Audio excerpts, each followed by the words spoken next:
I don't know the first thing about computer programming and how to do it. I understand the concept of it, right? Like computer programmers, they write code to be able to run a function, right? And if there's ever any sort of disruption or the code throws an error, then that programmer goes back and fixes the code of wherever the error was thrown. That's just like the SOP, right? That's being able to say, okay, where at, I'm writing the code, I'm writing an SOP. Where at in this process did we, run into turbulence? Where was there friction? Welcome to the Leading Lane podcast for real estate pros by real estate pros with your hosts, Ashley Frederick and Stephen Birch. If you're looking for an honest, authentic, and raw perspective, you found it. Welcome back to the Leading Lane podcast. I'm Ashley Frederick. We're here with Stephen Birch. And Hello. Stephen has a term you just told me that it's called a zero out protocol. Yeah, zero. So we've implemented making sure before you even start the day or leave for the day of work, this is for our office staff, making sure that they're zeroing out all of their inboxes. I'm not asking for a 100% resolution, right? Like it doesn't mean that you have to make sure that everything is 100% resolved. But I think that we have a disconnect in the industry and in customer service in general, that just giving a response is still positive, even if you don't have an answer for them yet. Just simply acknowledging them that, On it. hey, I've been in meetings all day and I haven't gotten to it. I see it. I'll get back with you tomorrow. Like something of a simple acknowledgement. And so I know that you're obviously extremely busy and we talk about this all the time. Like how in the world do you keep up with it?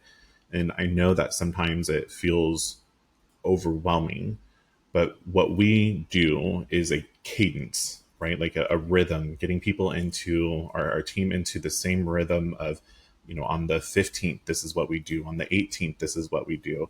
And so if we can start chunking things away, it's a little bit easier. Do you do anything like that to keep yourself in either in the office setting, personal setting, or transactional?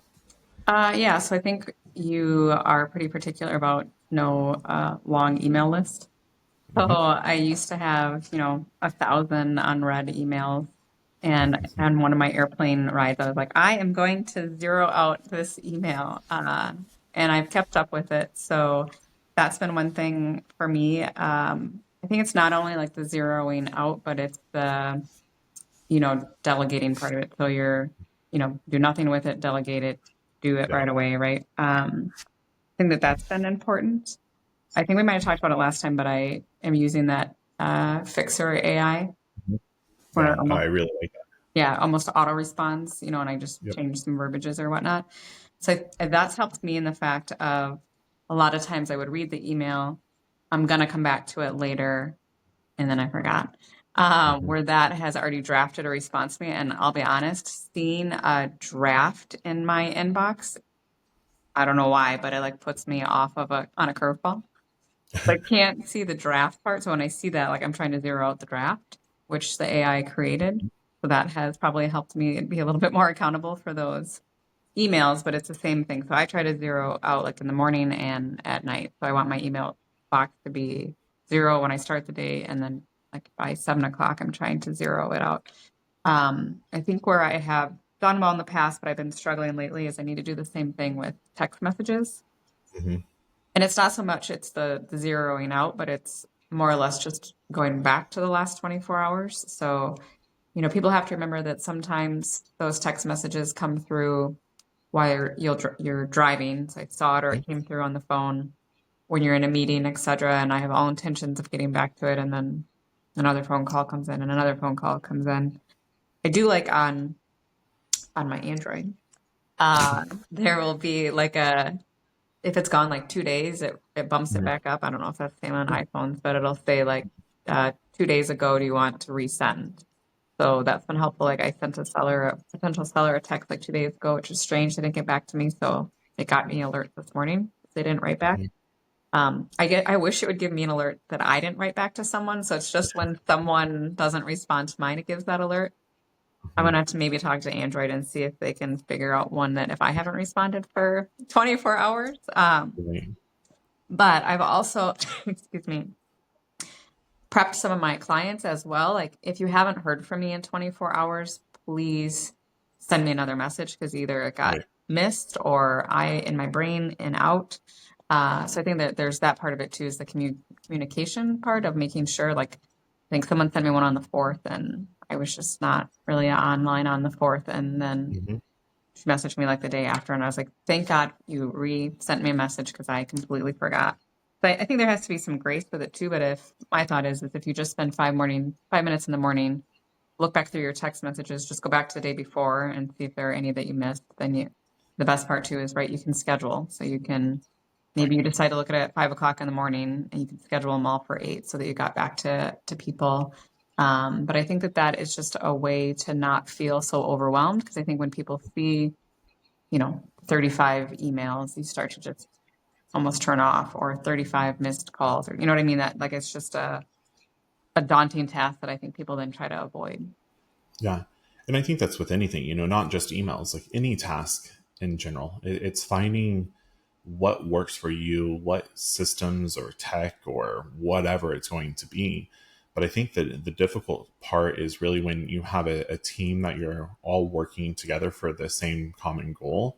If we allow everybody to only work towards their brain and they don't have the same systemized settings and the same cadence and rhythm on what we're working on, like, we're not going anywhere. We're going everywhere, all in different directions, all at the same time, and it kind of creates that chaos. Not kind of, it does create that chaos. Mm-hmm. So, for us, that zero out gives us grounding in the morning, and so as a team level, being able to say, if there's any confusion in the inbox of who does this go to, or is this mine, or how do I do this, we already have that predetermined time so that we don't get that overwhelming feeling when the phones really start ringing and the inquiries really start coming in all over the place. So, I think that even looking back at my transactions that I did when I was selling, like, for me, and maybe it's just my ADHD brain that, like, I already know that I'm going to be all over the place. So I have to schedule these things and live by my calendar.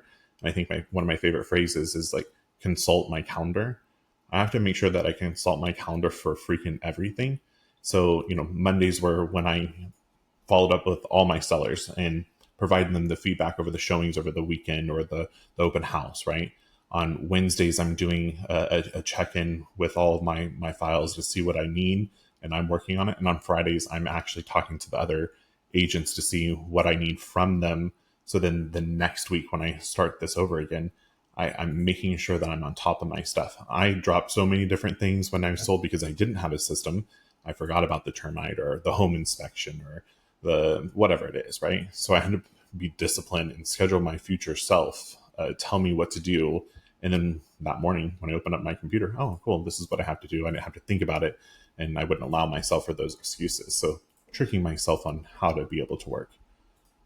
Well, and I think I just listened to a podcast about creating SOPs for Mhm. pretty much everything that you do, which, right, like ChatGPT can definitely do that. But Mhm. as simple as that, like, I want Mondays to be my follow up with sellers. Can you schedule Mhm. this? What does this look like over 30 minutes, right? And then Mhm. ChatGPT creates it for you. So it's almost like all of these systems that you're having, if you were to create a standard of practice to hold yourself accountable, right? So you've created a standard of practice. So pretend you hired someone or whatever, they'd follow that. But I think that sometimes if you put it in those terms, you can hold yourself to, like, I'm not following this system. I'm not doing that step by step. And that's maybe why it's not working. But then when you get in these patterns, I think that's also where you have, like, less room for interruptions, because this is your Mhm. time, right? So I have that on my, like, Monday morning follow up with sellers and buyers. But I always say too, like, I'm flexible, right? It's there, but let's say something else, but I move it so it doesn't get, Mhm. forgotten. But calendars are extremely important, I think. And I know that some people have paper, some people have, digital. For me, I like on the digital that it'll pop up like 10 minutes before. Like Mhm. yesterday, I was at a lunch and it was like 1:20, and I'm like, oh my God, I have to be somewhere in town. Had I not had that in there, I might have been late for it, right? Yeah. Just because time flies. But even yesterday, I had to put in my calendar an hour block to pack. So like, Mm-hmm. I literally had to put it in there so I would go home and pack and then go back to other appointments. So I mean, that's how dedicated I try to be to my calendar. It's wild. Like, and I think, the first, I was not a scheduler at all. I couldn't really do it, like, because we don't know. And I think that we try to tell ourselves the excuse of, well, this is real estate. Every day is completely different. While that is true, I'm here for it. I understand, but you need to be able to prepare for when the day is so wild, when there is so many dumpster fires all over the place that you have to, go and put out. Like, if you only chase the fire, that's all you're going to do is just literally be a firefighter and putting out fires. But Mm-hmm. if you can control your schedule and the things of your knowns that you have to do, that you have different deadlines, that you have different tasks that have to be accomplished. And if those are predetermined and scheduled, the dumpster fires are way easier to run to and put out, and because you're so much more intentional with your time and not being stuck. So I like to look at, I'm not a computer programmer at all. I don't know the first thing about computer programming and how to do it. I understand the concept of it, right? Like, computer programmers, they write code to be able to run a function, right? And if there's ever any sort of disruption or the code throws an error, then that programmer goes back and fixes the code of wherever the error was thrown. That's just like the SOP, right? That's being able to say, okay, where at, I'm writing the code, I'm writing an SOP. Where at in this process did we, run into turbulence? Where was there friction? Where did we drop the ball? Now, since we have it written out, we can clearly identify, oh, well, I missed it here. I missed this deadline. Okay, so now what is the solution to be able to correct that code, that SOP, so that next time that code runs for that program, we're not going to run into that same issue, that same hiccup. So I really try to put it into those terms. Again, not that I'm trying to be a coder, but if you live your life by a code and you know that the non-negotiables, the normal things that you have to do have to be consistent, things are going to be so much easier to be able to identify, correct, grow, and scale your company, versus if you have nothing written out, you have no code.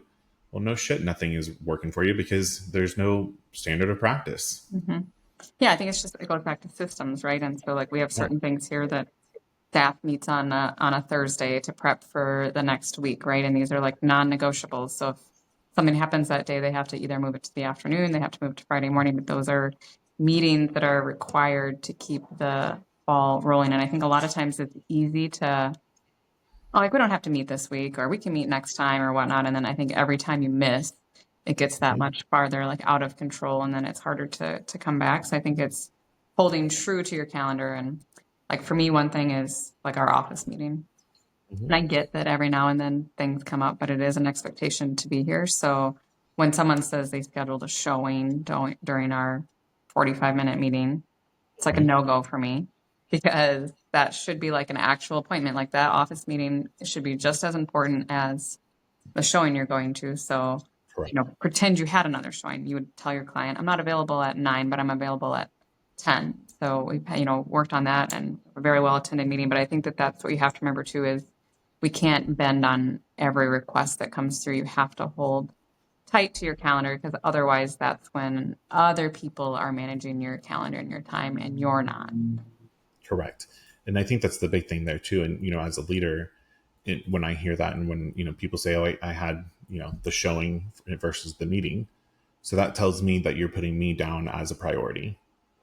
And I understand that clients and appointments are definitely important. That's what, pays the bills. That's why we're in business. But then, later on, I can see, other choices that you're making versus taking that lead or whatnot. And so I think, to me, like it then goes into this whole spiral effect of like, man, they put me down. I'm not a priority is really what they just told me. Or walking in late with Starbucks. Why didn't you bring me Starbucks? Right? Like, oh, the line was busy. The line at Starbucks is always busy. And why don't you go to the local coffee shop instead? And next time, if you're going to be late, why don't you bring it for everybody since you were already there? I just think it's like when you can start pushing back and being able to hold true to those expectations and standards. When you start allowing the people to be flexible or not holding them to it, what is going to happen then in a transaction? The expectation, the contract is written, it's black white.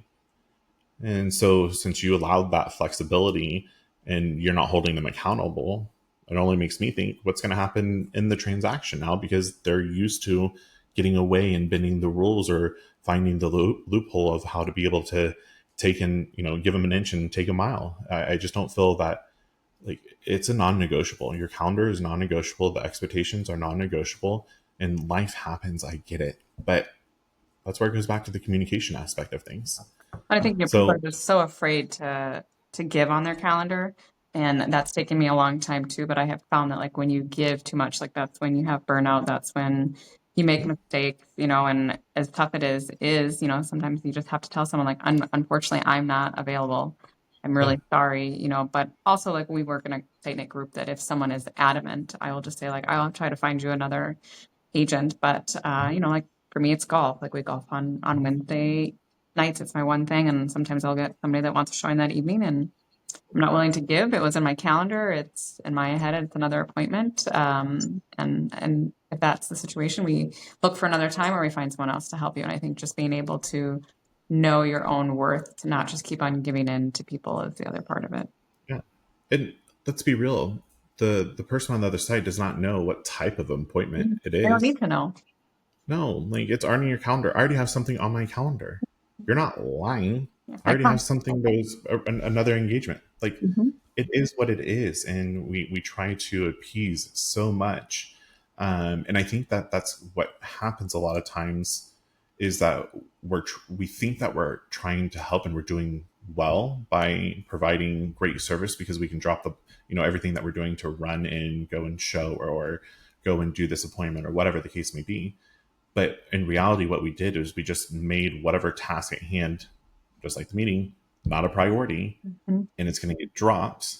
And what if there's information that you're supposed to be retaining from that meeting, or what if that report that you're supposed to have done is what it has everything in the future for the next 3 months together that you're supposed to catch? Like, it really throws everything through a loop if you don't have the cadence, if you don't have it living by your calendar. And I don't care if it's a full day block or if it's task oriented or if it's whatever. As long as things are getting done, I'm here for it.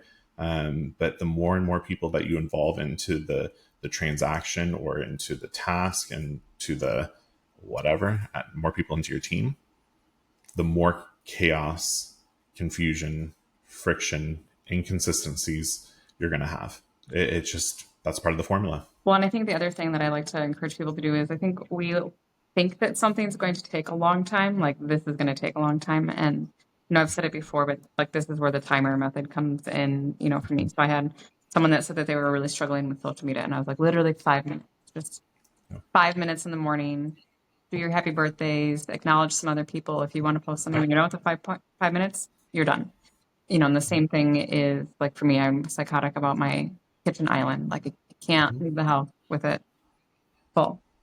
Feels like it's going to take a half hour, right? I set the timer for 10 minutes and I'm normally done before the timer goes off. So it's just these little, if you need to set a timer for 10 minutes to go back to your emails, even in the middle of the day, like 10 minutes, going to turn my phone over, close my door, get through all my emails, get whatever I can do in 10 minutes, just gets you that much farther ahead in the day.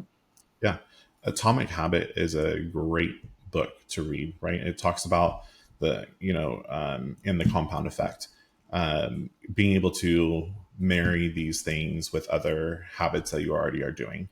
So if you are already in the habit of, when you get to the office to go and make coffee, great.